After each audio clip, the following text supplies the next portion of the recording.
given all of the scariness from the MFM appointment, we had made the decision that we would terminate if it was a genetic disorder, but not so much.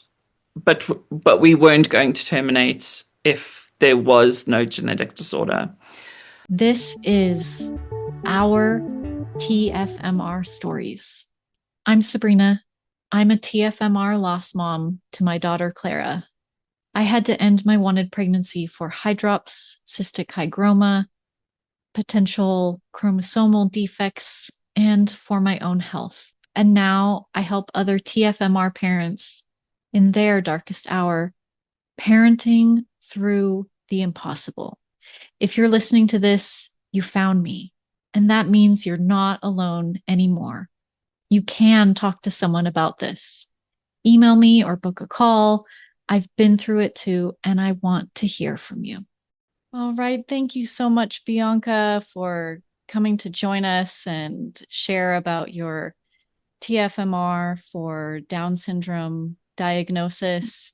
We've been really looking forward to this in the group, talking about how we decided after T21 or gray diagnosis. And it's something that's been in the news a lot recently. So, it's very pertinent, and a lot of people have been looking forward to joining. So we're actually here on Zoom. We're normally over in the Facebook group, and just a little intro. My name is Sabrina Fletcher, and I'm the TFMR doula. This will be going up on our TFMR stories. And welcome everybody. Yeah, keep coming in, and keep commenting in the chat as we go along, as Bianca shares her story. And I'll let you introduce yourself, Bianca. I had your little bio, but I'll hand it over to you so that we can hear your story. Sure. Thank you so much.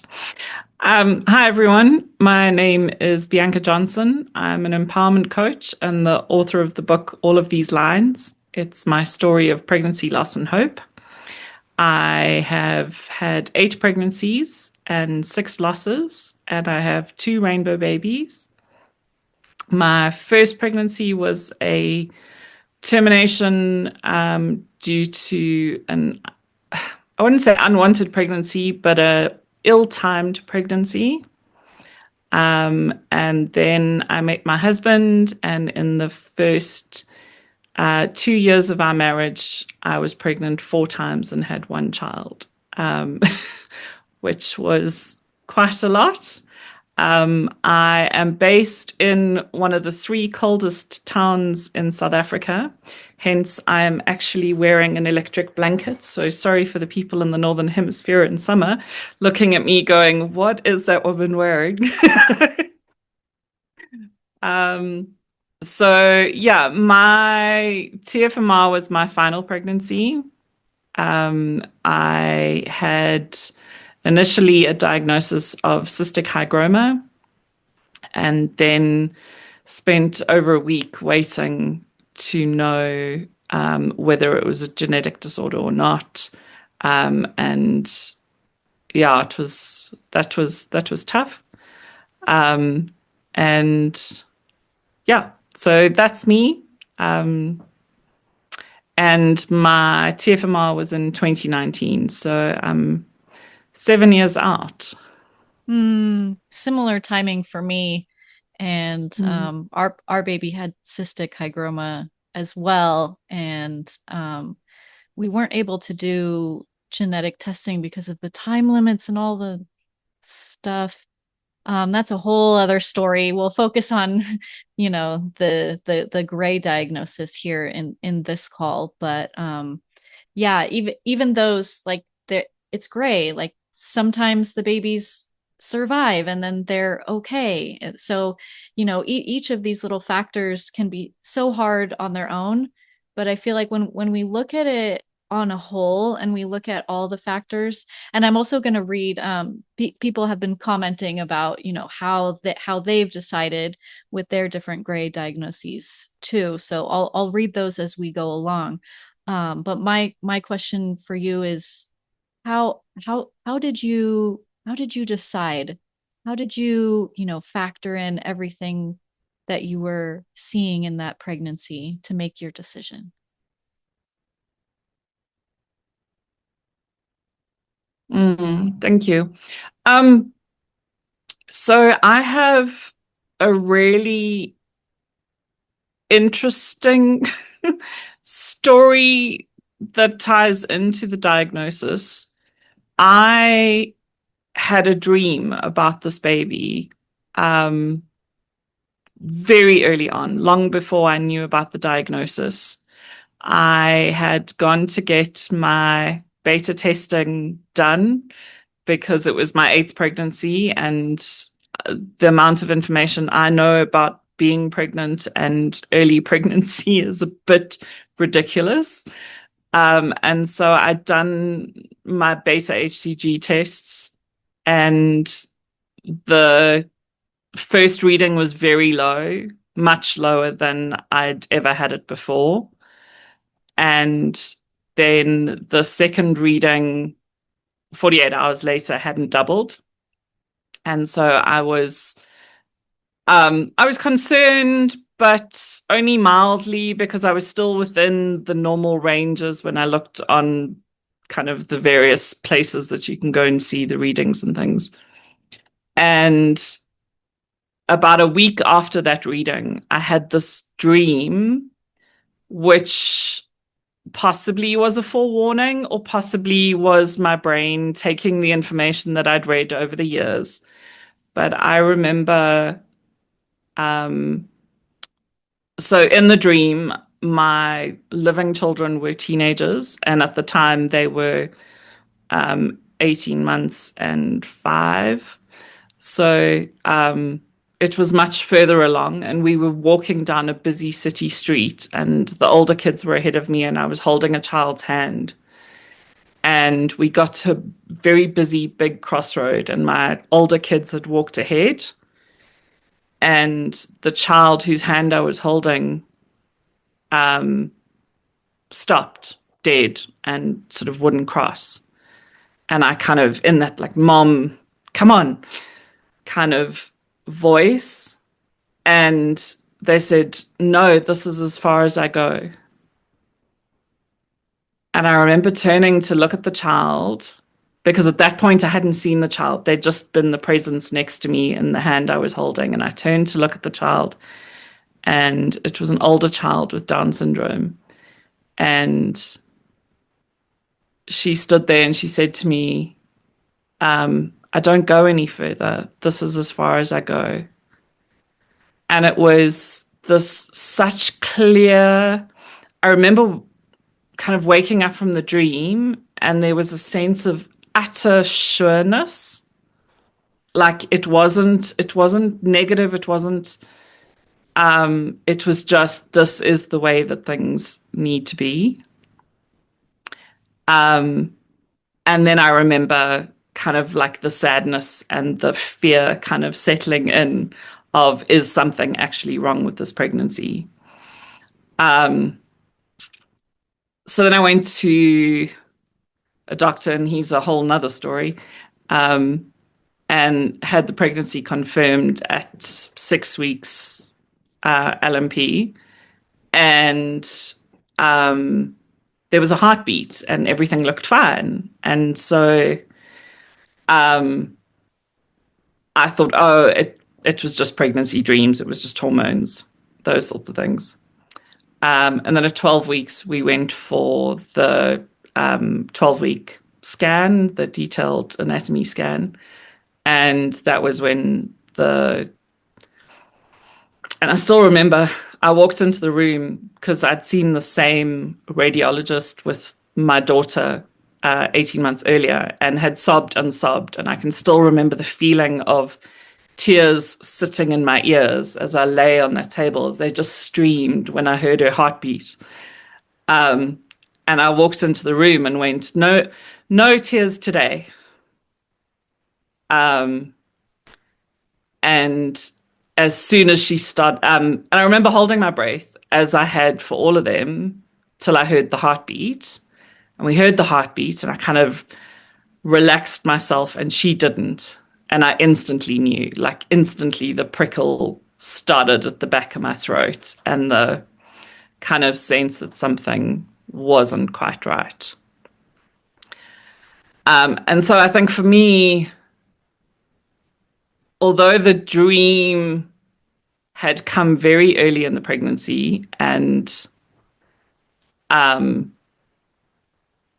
I didn't know it was the diagnosis at the time, it was almost the gift of knowing that if it is Down syndrome, that the baby had already told me that that was as far as they were going.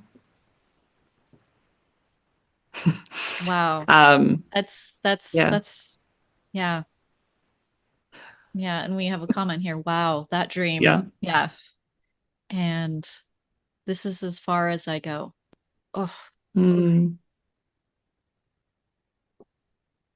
yeah. And it almost felt like permission.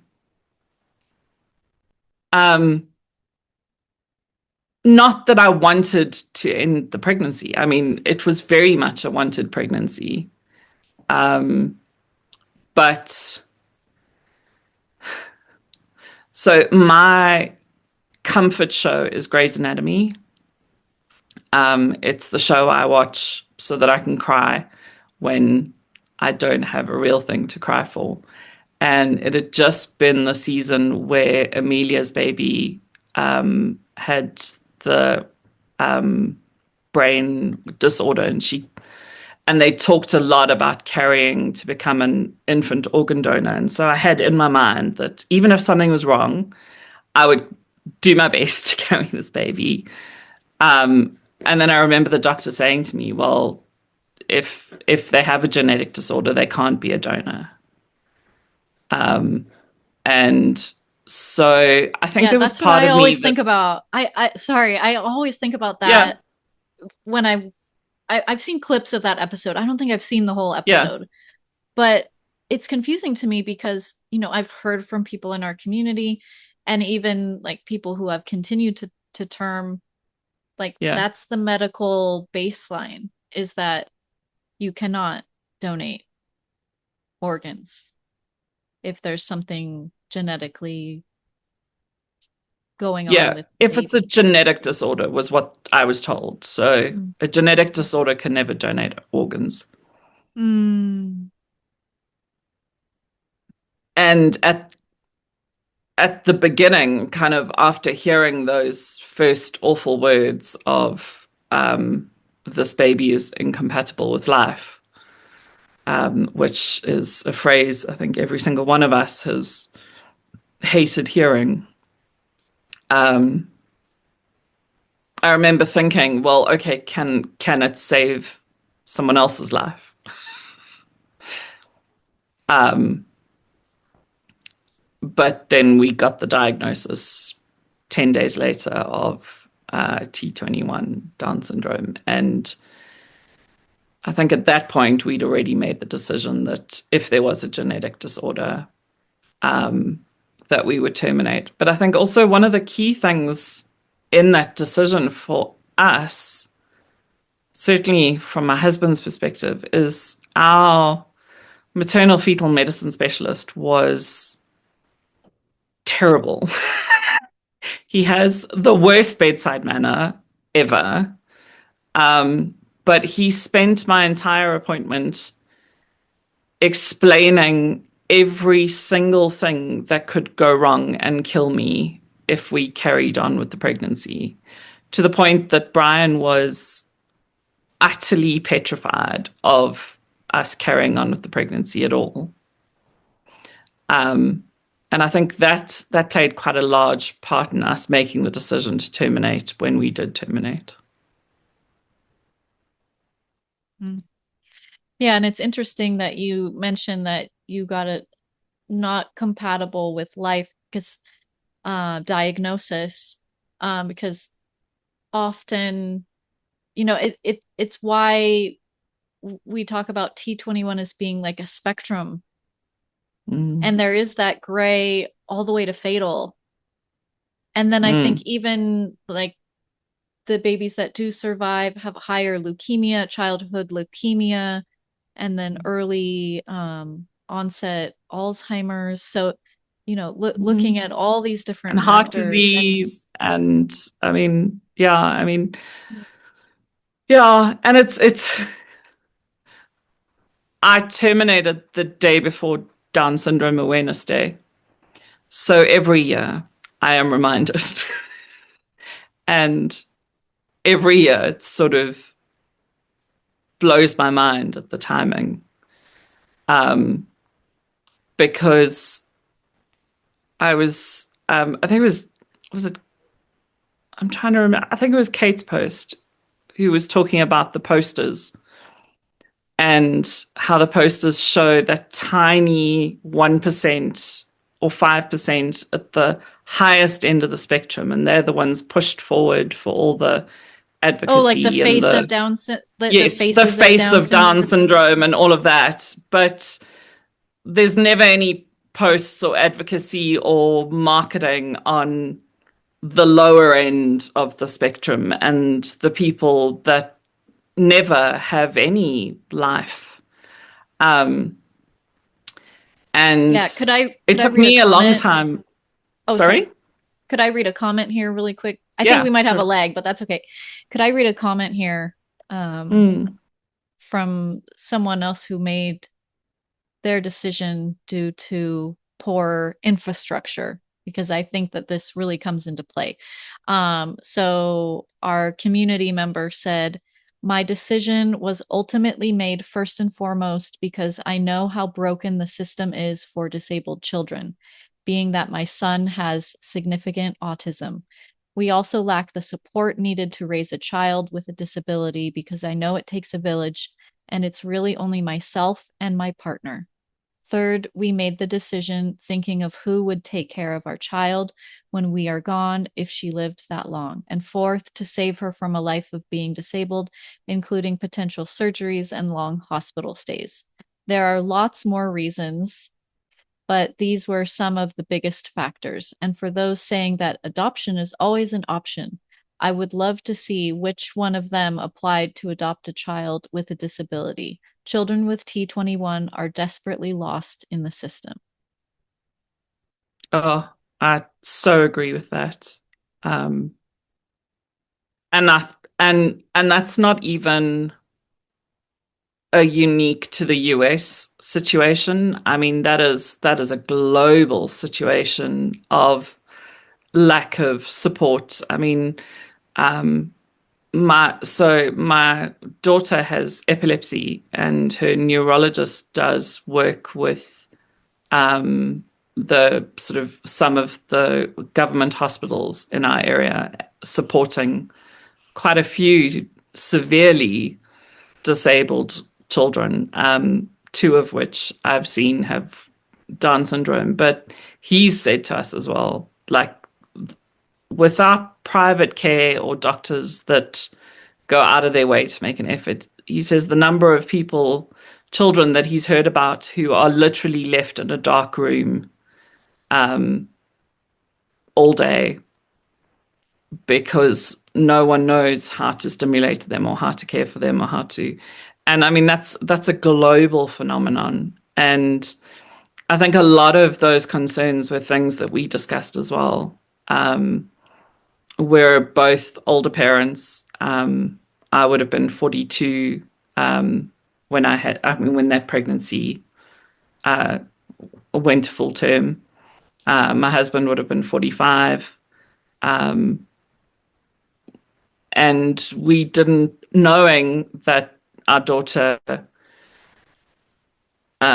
was already diagnosed with epilepsy at that stage as well, to leave a medically compromised child as the responsibility of siblings who already had other things that they had to kind of manage just wasn't something that we could make a decision as a family to do. Mm-hmm. Yeah, we have another comment from another community member who also, took into account the factor of other family members. Um, they wrote, I definitely feel the noise around T21 recently, and it gives me the ick because most people don't realize there's always a backstory behind a TFMR.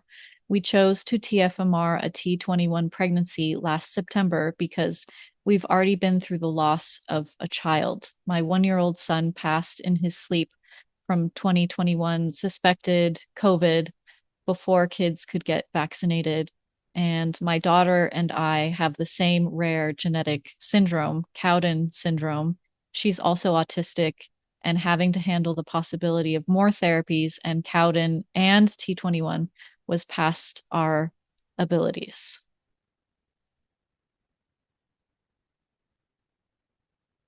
Yeah, absolutely. Yeah. So we're factoring in all our family members. This is part of my story too. We have a nephew that was born with hydrocephalus, and we're thinking about the extended family, and when that branch of our family needs extra support, how we step in, and then were we going to bring another child that then needs such extra lifetime support into the world. We couldn't do that, thinking of him as well. No, absolutely. And there's a comment here from someone else. I was told the chance of autism in a Down syndrome child is 10 to 20%, which obviously can't be detected early, but drastically changes the prognosis. I took into account that I already have autism in my family, including my son, so that was a non-trivial possibility. Mm. Thank you for sharing your Yeah. story. Hi there. A little break in the episode to share with you about a program created just for parents like you who have had to end a wanted pregnancy for health reasons. The TFMR Grief Circle program Ascend is open for enrollment. We enroll quarterly, so check out the upcoming dates at the tfmrdoula.com/ascend-apply. This transformative 4-month program is a safe, virtual, small group setting of up to only 5 or 6 other bereaved parents like you who have had to make the heartbreaking choice to end a wanted pregnancy. All the links will be in the description. And remember, these programs are for you to help you find and feel the care of other TFMR parents who have your back and see you in your grief. So when you said that you and your husband had already decided, do you remember that moment? Or was it like kind of compounded over a few days? Yeah. So I had I had my scan on the Friday morning, late morning, and we all know how easy it is to get into an OBGYN's office on a Friday afternoon. So I didn't see them until Monday. And then Monday was just go, go, go, go, go. So we were told to arrive at the OBGYN's office at 7:30 on Monday morning. We were seen at 11:15. And I realized, because South Africa has another layer. I know that America has all sorts of gynae problems and sort of medical issues. South Africa has some of our own as well, in that private gynecologists who offer obstetrics are few and far between. So my obstetrician, who I was seeing there, was one of 3 in practice in insurance gynaes for an area that has a population of 3 million people. So in the time that I sat there from 7:30 to 11:15, I worked out he was averaging 7 minutes per patient. And you can't do a proper obstetrics appointment in 7 minutes. They're just Definitely so not a fast. complicated one. Like when it's No, complicated. No, no. no, then no. Yeah. So we saw him, and then as we were then he referred us to the maternal fetal medicine specialist. And then as we got home from the OB, the MFM phone to say, come straight there. So it was like appointment, appointment, appointment over and over and over. And it was just the same, all the terrifying words over and over and over and over. And then my OB admitted me that night. And I remember thinking, why? Like, they're not going to do anything right now. But he took into account that our insurance, we were only on a hospital plan. So if I wasn't admitted on the day that all of the appointments happened, they wouldn't have been covered by my insurance. And so he admitted me to wait for the results of the CVS test, which were supposed to, which should only have taken 3 days, and ended up taking 8. And so I was in Wait, hospital. really? Wow. Yeah, for 8 days, completely well in a private room, and kind of having these nurses do all of these checks, and there's nothing wrong with me, but because it's kind of hospital policy, so I was woken up at 5:30 to have my blood pressure taken and my temperature taken. And yeah, having to wait in hospital for the whole time.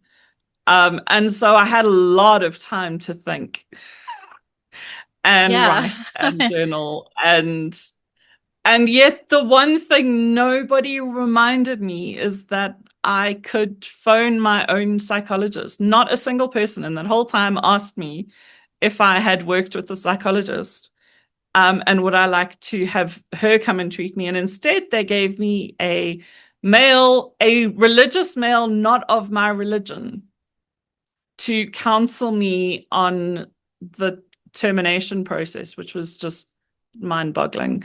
Because if you in South Africa, if you're over 12 weeks, you are required to have 3 psychological sessions. So you have to have 3 sessions with the psychologist prior to a termination.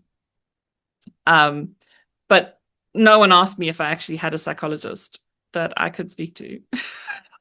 So it's just um so yeah, So so would you say would you say that whole experience did not help you with the decision? no, no, not one iota. Had I been able to talk it through with someone who knew my history, who'd been through everything else with me already, and I did eventually connect with her later, but and she said to me, why didn't you call me while you were in the hospital? I'm like, I didn't know that I could. Like, no, like when you're in, yeah, I know.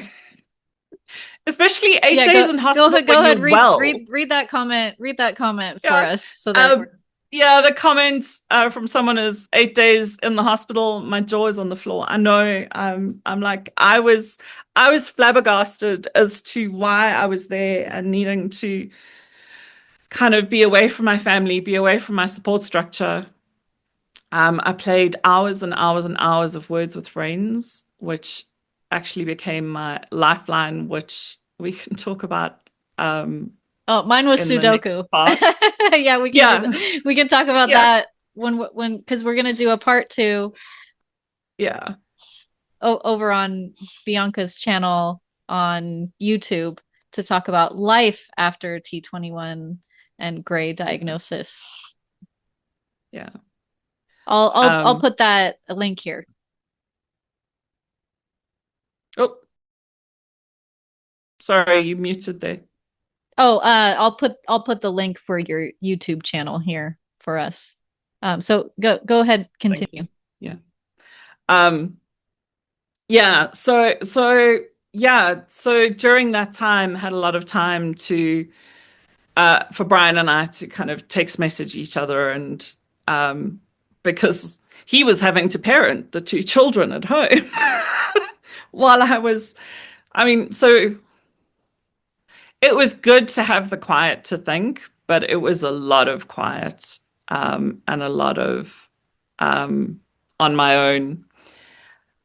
But I think, given all of the scariness from the MFM appointment, we had made the decision that we would terminate if it was a genetic disorder, um, but not so much. But we weren't going to terminate if there was no genetic disorder. Mm. But something I wanted to say earlier was I only discovered um, the amazing TFMR support groups on Facebook long after my TFMR, almost 3 months, I think, after.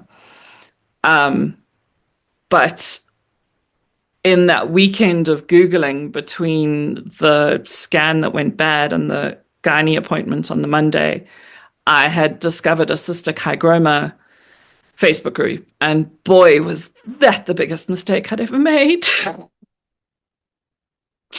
um, because that was all um, no, you shouldn't terminate your. My child survived birth and they're a healthy 8-year old now, and getting private messages from Americans willing to fly to South Africa and adopt my baby. And I'm like, what? No. Like, like honestly, you I was just it was mind-boggling. Um, and so I was incredibly grateful to finally find groups, and to the person who found me in that group and referred me to the spaces that are far more welcoming and supportive, and recognizing that it's a hard decision that doesn't need strangers on the internet telling you what you should or shouldn't be doing. And so that's why I'm so grateful, Sabrina, to be here with you, to be able to share my story. The only thing I've ever wanted to get out of all that I've been through is to help someone feel that little bit less alone um, in in that moment, because there were times when I felt desperately alone. Um, and I'm so grateful to have found the groups that have helped me see that even though I was on my own, I was never really alone.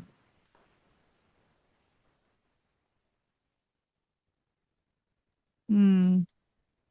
Well, thank you so much. Thank you for being willing to share and talk about all the complicated, layered, nuanced, and personal and societal factors. Um, I have another comment from a community member about how the piece with her decision around it waxes and wanes, like comes and goes. So she wrote, I very much echo what the other member has said here. Both choices laid on the table were truly awful. How do you choose which is more awful? It's impossible when neither leads to a happy ending.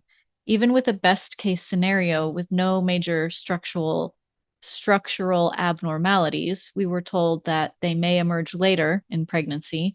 They would most likely have severe learning difficulties and would never lead an independent life. It was really important to consider that cute babies with potential complex medical and physical needs become fully grown adults, and their needs often become greater, not less. I never once doubted my ability to care for my son until my last breath. However, the thought of potentially leaving him behind, almost abandoned, in a care home when I'm gone, and how that care would look like, haunted me. Would he be understood? Would he be loved and respected? Would he be able to communicate his needs to a stranger? It wouldn't have been fair to do that to him. And even now, I still feel torn, 51% versus 49%, because that love I feel for him is immense. But the urge to protect him from neglect, harm, or physical and emotional pain is that little bit stronger. I imagine the 51%. would you like to share for you, like the decision waxing and waning, or has it felt very Yeah. strong for you? Uh, It depends. no, It's so unique. yeah, no, for sure. And it's an interesting one because it's something that often comes up in the discussions is would you do testing or not um, at the beginning? And I remember when my pregnancy with my son, which was my first full-term pregnancy, made it past 12 weeks. And the doctor was like, shall I send you for all the testing? I'm like, no, because it doesn't matter what the results are, we're going to have this baby either way. Um, because I was so desperate to be a mom. But as we added living children to the equation, the decision became a little cloudier, a little harder to make. And so there's a tug of I always wanted a big family. And um yeah, I always wanted a big family. And now I was choosing to stop at two. Um, but also we knew that for the family that we have right now, it was the right decision. But it did. It fluctuates. I still have moments 7 years later where I think back, what if? What if it did clear up? But it was so unlikely given the information that we had at the time, which is the only information that any of us have to make that decision. Given the information that we had at the time, it was highly unlikely that that baby would have made it to birth. Mm, And we saved them from the suffering. mm, mm-hmm, mm-hmm. Oh, thank you so much. There are some other comments here thanking you for sharing your story. Thank you for sharing your story. It has made me feel less alone. And I learned something new that if I continued the pregnancy, I wouldn't have been able to donate his organs. That is something I loop about. Yeah. And another comment here, I feel the being of loneliness increased after the TFMR, how no one really gets the pain. And people just tell me, you will have another baby, or that pregnancy loss is very common. Sticking out your tongue, making Yeah, that I'm like, face for when this goes up onto the audio only on the sorry. Yeah, podcast. I will sorry. describe that for all of you. Yeah. And I'll try and get That's this up on my YouTube channel too. I want to awesome. share more of our stories over there so people can see our faces and know like real people go through this. Yeah. And then we get these Yeah. comments. There's another awful comment that someone got through their gray diagnosis. This member said, I definitely had a gray diagnosis of identical twins with LUTO. I don't know if it's said like that or LUTO, lower urinary tract obstruction. It is very rare, especially in twins, so the outcomes were very unknown. I had my first PCP appointment yesterday since my TFMR in March, and the doctor looked at me like I was crazy when I said LUTO, Luto, and said she's never heard of it before. She also said, at least you weren't further along. I was almost 14 weeks. The dismissing.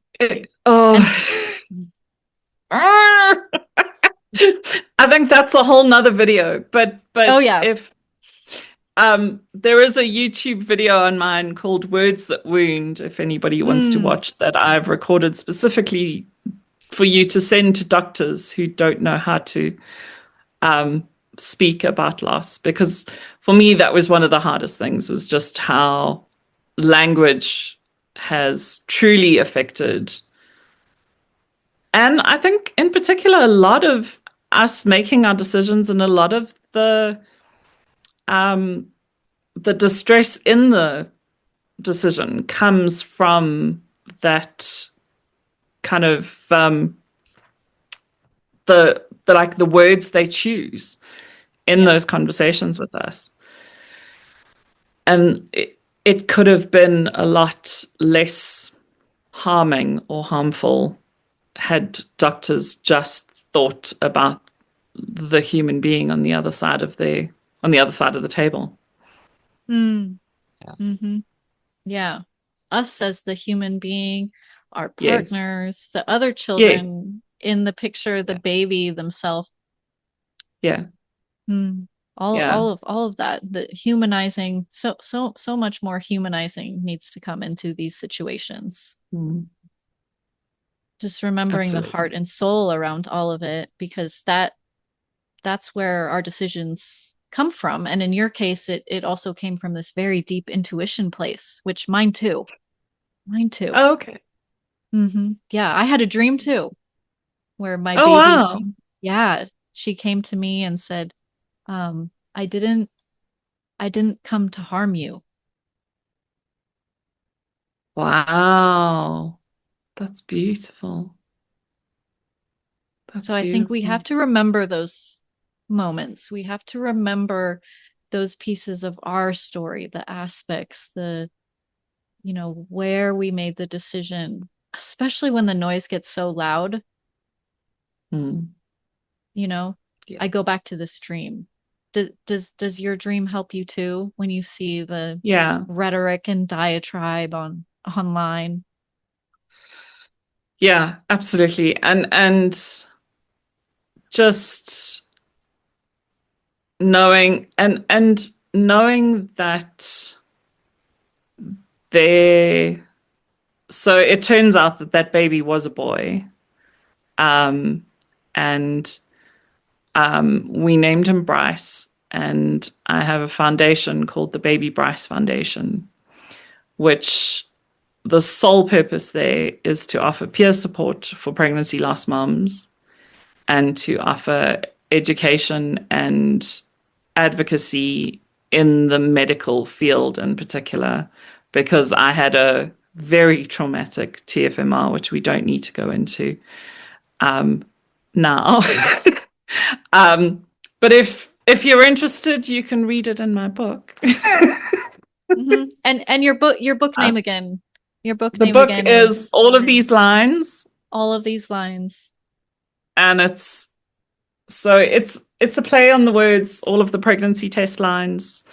And for those that were doing IVF or tracking all of the ovulation test um, lines, as well as lines in music and Mm. lines of journaling. So, Oh, and now so we're back yeah. to the words, right? Like the Yes. the words that wound, and then we bring in our words and our music and the things that touch us. Thank you. Thank you. Yeah, and this will be great to talk about in part 2 as well, Bianca, how we continue to live after TFMR of any kind, but especially when there's any grayness in there, it's like there's this spot somewhere in this alternative universe where maybe I did choose something different and the baby is here, the child is here in my home, and how different that would look. And uh, Yeah, absolutely. I don't know if you've seen the Into the Spider-Verse, yeah, but yes, it's kind of like kind of when you were talking about like in another, so maybe there's another timeline where maybe. that baby. But I had a really interesting conversation recently that was talking about how souls are meant for a particular purpose, and not all of Mm, them are meant to touch the earth. yeah. And I think about that a lot, that baby came to give me the rage that fueled my desire to talk about it publicly everywhere all the time to try and make a difference in the world. And had that not happened, maybe I would have just happily carried on with the two kids that I have and not written a book or started Mm. a YouTube channel or gone as public as I have with telling my story because there maybe wasn't the motivation. But I hope that through me telling that story and through baby Bryce's legacy and through my book and everything else, that I am able to change one person's life. Oh, thank you so much, Bianca, and thank you, Bryce. Thank you. So I'll have all of the links in the description or show notes wherever this goes up, and all of you who are in the Facebook group, you can always find Bianca in there as well. Um, any last words for someone going through the decision piece?